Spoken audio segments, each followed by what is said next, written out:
நல்ல அற்புதமான பதிகம். இந்த சிந்தை செய்வார்க்கு அந்த செம்பொருளானது அவருடைய சிந்தையிலே என்றும் நீங்காது இருக்கும். இப்படி பதிகங்களை எல்லாம் பாடுகின்ற பொழுது இறைவன் நமக்கு இருக்கக்கூடிய அந்த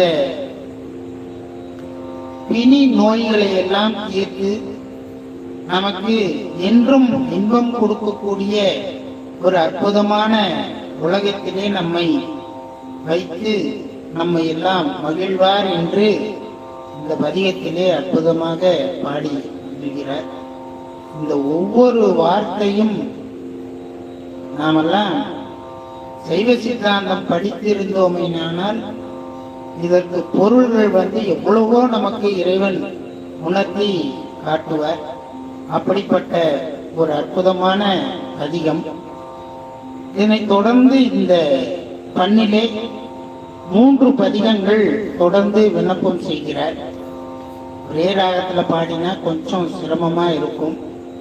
ஆகையினால ராகத்தை மாற்றி அதுக்கப்புறம் இந்த ராகத்தை தொடர்ந்து நாம் சிந்திக்க இருக்கின்றோம். பந்து வராளி என்று சொல்லக்கூடிய திருவிராகம் பண்ணிலே அமைந்தது.